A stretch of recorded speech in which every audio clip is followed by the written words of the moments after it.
Yung mga, makinig kayo, marami akong i-reveal ngayon. Kung gusto nyo talagang malaman, marami akong i-reveal off the record. Siyempre, i-deny nila yan. I-deny nila yan kasi siyempre, wag muna ilabas. Pero dito, off the record, sasabihin ko sa inyo yung kwento. Ha? Kasi, alam nyo naman siguro. Matagal na, alam nyo naman siguro. Basta, alam nyo na tayo po ay may contact dyan. Ikikwento ko na lang sa inyo, okay? Wait, ayan. Magandang. Hindi. Ito muna. Importante ito isa, mauna itong isa. I thank God for this opportunity to again directly talk to you. Mahal namin mga kababayan. Yan. Sa Luzon, Visayas at Mindanao, lalong-lalo na po sa mga Sa Pag-asa Island, di kasali? Dahil kasali yun, ikaw talaga o banat mo. Pilipinong nagtatrabaho abroad. Magandang hapon sa inyo. Parati po natin pinagdadasal na pagpalain ang ating bansa. Kasama po sa pagpapala ay ang katotohanan. This verse, John 8:3-2, "Then you will know the truth, and the truth shall set you free." Madalas po ito makot, "The truth shall set you free." Yan po ay pwedeng gamitin sa spiritual, sa religious. It's a biblical principle, but it is also applicable to everyday life. For example, yung isang addict sa sugalman, sa drugs, pag hindi niya inamin sa sarili niya yung katotohanan na ako'y addict, na siya'y addicted sa drugs, for example, hindi siya masaset free. Hindi magkakaroon ng pagbabago. Lies continue to enslave us. Truth set us free. So today, I'm here to tell you some fundamental truths about what is happening in the Senate and in our country. Let me start with the May 11 change in leadership and also on the walkout by the minority. In both cases, may objective. Nung May 11, kaya pala nandun yung NBI, kaya pala pinapasok ng mga nasa majority noon at nasa minority ngayon, ayaw nila magkaroon ng palitan ng leadership. Ang sinabi nila na hindi katotohanan ay dahil daw to sa impeachment. Pero yung pala, ito'y tungkol sa maraming bagay, kasama po na magkaroon ng independent, impartial impeachment, but also, ayaw na magkaroon ng hearing sa Blue Ribbon na kung saan lalabas ang buong katotohanan. Marami pang ibang issue na sa mga susunod na araw ay pag-uusapan. We're listening to you, we hear you, na ang pangunahing issue ay trabaho, ay kita, ay ang taas ng presyo, yung araw-araw na kabuhayan ng ating kababayan. Yan po ay pinakamalaking issue. Ang ating survival, spiritual, physical, financial survival is always a priority. Pareho din sa health po yun. Yun po ang speech ko nun. Na ang ating spiritual health, physical health, mental health, financial health ay napaka-importante at dapat we look at the bigger picture.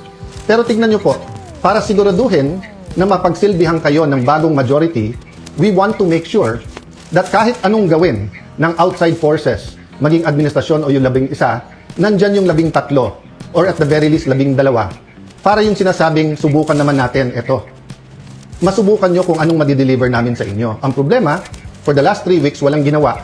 Kung hindi, takutin kami, i-twist ang aming arm, opera ng kung ano-ano para lumipat sa kanila. I'll go back to that later on. What's my point? You want an independent Senate. Our Constitution provides for the separation of power. Bakit separate? Because they are interdependent, but they are independent. Ibig sabihin po, one cannot survive without the other. Hindi naman po pwedeng walang judiciary. Hindi pwedeng walang executive department.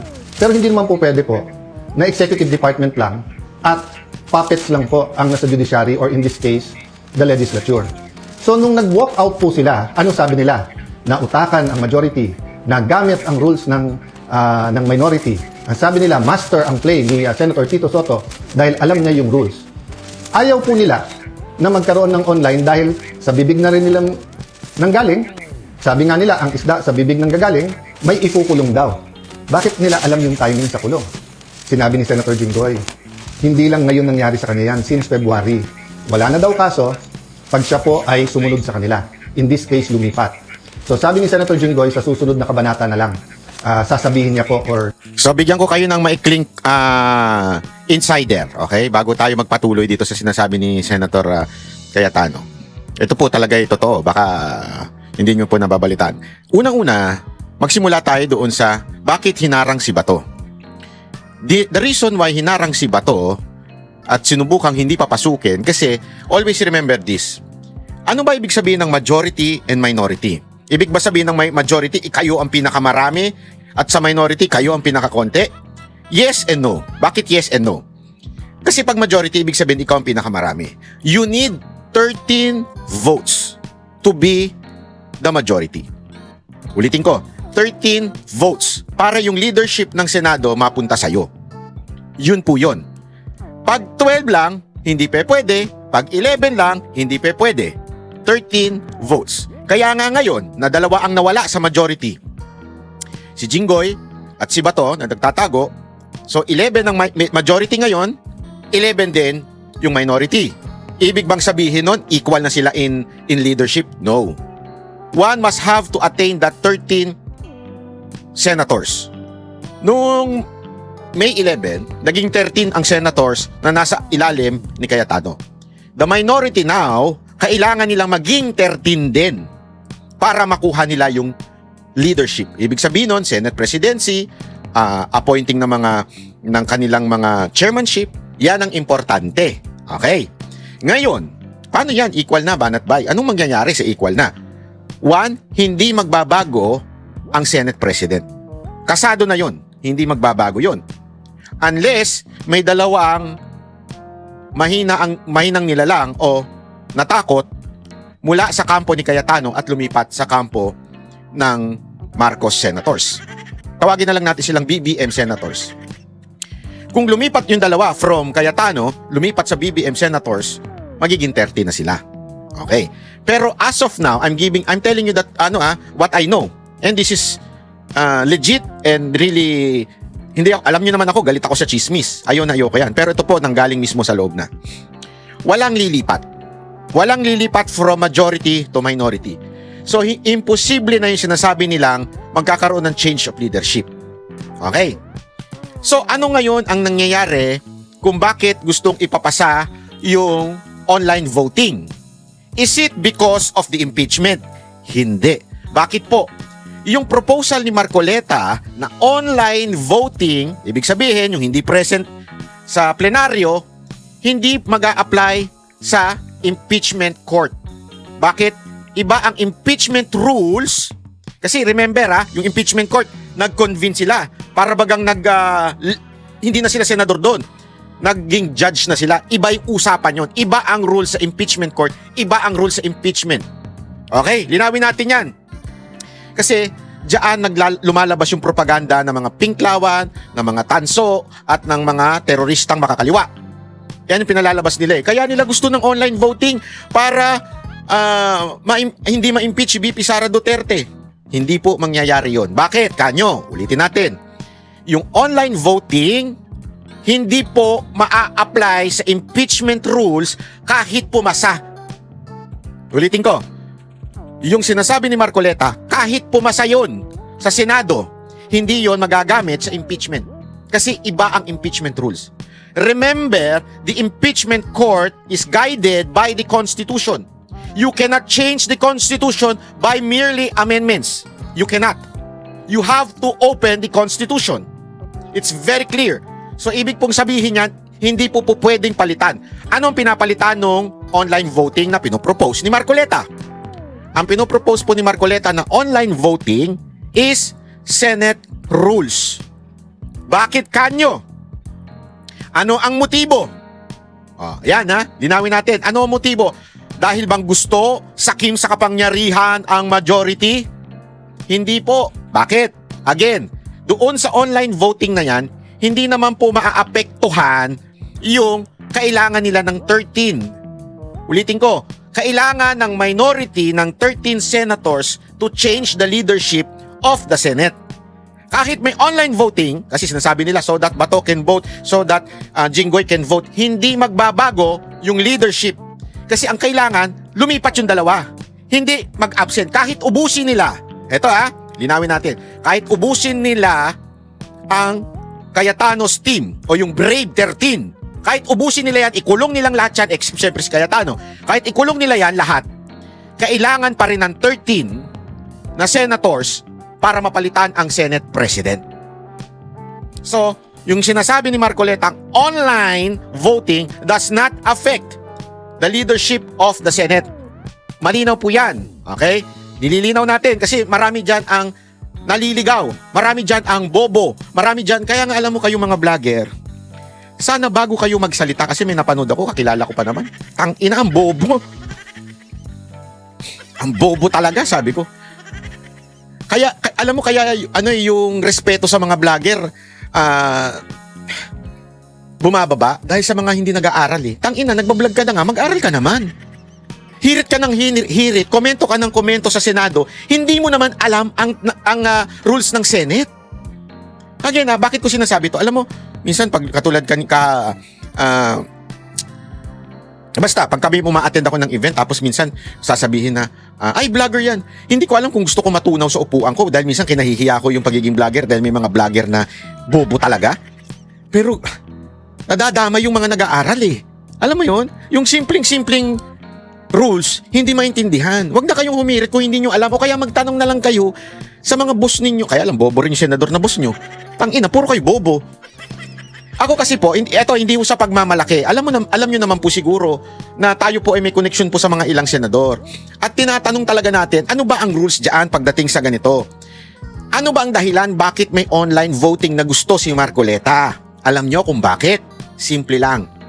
Ayaw niyang mapalitan ang chairmanship ng mga komite. Bakit? Kasi gusto niya ngang ipagpatuloy yung flood control investigation. That's the mere purpose of that online voting. Bakit ba, Natbay? Akala ko ba sabi mo hindi mapapalitan ng leadership? Yes, hindi mapapalitan ng leadership, pero pwedeng palitan ang chairmanship. Leadership yung Senate President. Chairmanship, committee heads. Ano ibig ko sabihin? Halimbawa, let's assume, ganito lang kasimple. Bakit nag-a-absent ng paulit-ulit itong Cayetano senators o itong Brave 13? Bakit sila uma-absent? Yeah? Nag-absent sila nung kahapon, 2 beses na silang umabsent, tapos absent na naman sila ngayong araw na to. Sigurado ko absent sila ngayong araw. Alam niyo kung bakit? Sa June 4, merong hearing. Doon sila papasok lahat. Para saan? Ganito lang kasimple yan. Kasi ngayon, tie, 11-11 ang bilang. Yung leadership, nakasulat na yan, 13 ang kailangan para maging majority president, Senate president. Pero sa chairmanship, botohan yan. Ano ibig sabihin ng botohan? Ibig sabihin, kung sinong pinakamarami, yun ang magiging chairman.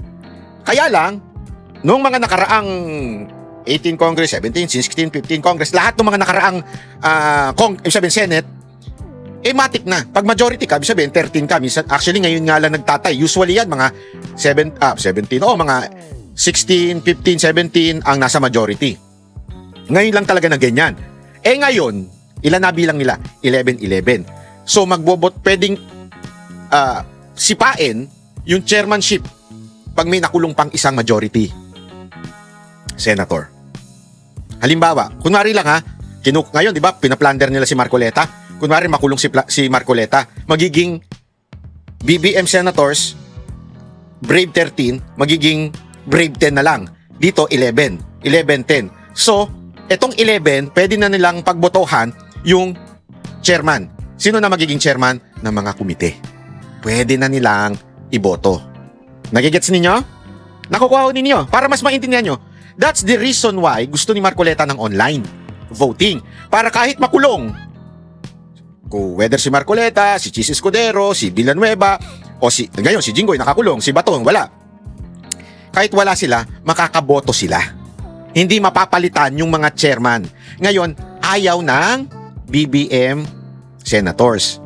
Bakit? Ayaw nila. Kasi they want to change the chairmanship ng mga komite. Once they change the chairmanship ng mga komite, wala na namang flood control investigation. Kaya bobo ka na lang kung hindi mo maintindihan kung bakit nag-a-absent ngayon ang majority. Itong Brave 13, bakit sila hindi pumapasok? Hindi yan because hindi sila matapang. They're trying to outsmart or they're trying to make sure na matuloy sa June 4 yung pagdinig sa flood control. And guess what? Maraming inimbitahan sa flood control. Mamaya pag-uusapan natin yung binawi daw. Hindi po binawi ang pag-interview invite doon sa mga ex-Marines. Hindi po. It was just a misunderstanding. I will tell you the scoop. Kasi tinanong ko din yan. Ay, sorry. Nadulas ako. Bahala kayo. Basta, sikikwento ko na lang. Hindi, bahala sila. Deny nila. Hindi kasi alam ko talaga kung bakit ano nangyari. Ang nangyari kasi, sa mga invited, o syempre, wala namang ibang mag-iimbita niyan kung hindi si Marcoleta, di ba? Kasi siya ang head ng subcommittee na yun. Sa mga invited, number 1 na inimbitahan yung mga Marines. Hindi pa dapat lumabas yung invitation. Kasi bibiglain nga. Supposedly surprise. Bakit? Kasi nga they're trying to stop the investigation in the Senate. Surprise dapat. Ang problema, lumabas. May nagkamali. Hindi ko na nakikikwento kung sino. Basta may nagkamali, lumabas yung email na sent kay Atty. Baligod. Tapos, syempre, sinabihan yung nagkamali, parang wag mo muna ilabas yan, hindi pa nga isi-surprise nga natin eh. Baka mamaya maudlot tayo dyan. Lumabas. So, binawi. Ay, hindi po pala, wait lang po pala. Ang problema, si Atty. Baligod, nag-post kagad. Binawi. Kaya nga it's a misunderstanding. Tapos, nag-post uli si Atty. Baligod at sinabi niya, tuloy na. Okay? So, sa madaling salita, tuloy talaga. Tuloy talaga yung Marines sa June 4. Kaya lang kasi hindi pa dapat ilalabas. Marami pa, maniwala kayo sa hindi. Pati katulong, inimbitahan. Bibigyan ko na kayo. Huwag nakakatulong, kasambahay. Kasambahay at asawa ng mga congressman na mastermind. Ayan, binigyan ko na kayo ng scoop.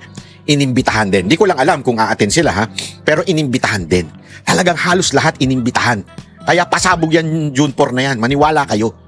Kaya, hindi sila a-attend. Ngayong araw na to, Wednesday, hindi sila a-attend ng etong majority, hindi a-attend ng session na naman. Bakit? Kasi magkakaroon ng deadlock. Magkakapalitan ng chairmanship.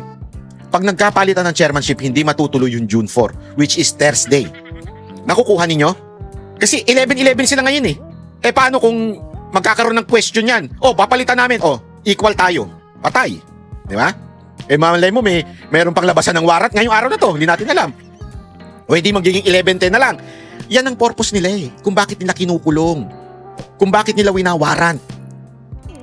At kasi ang pagboto ng mga chairmanship kailangan nandun sa plenaryo.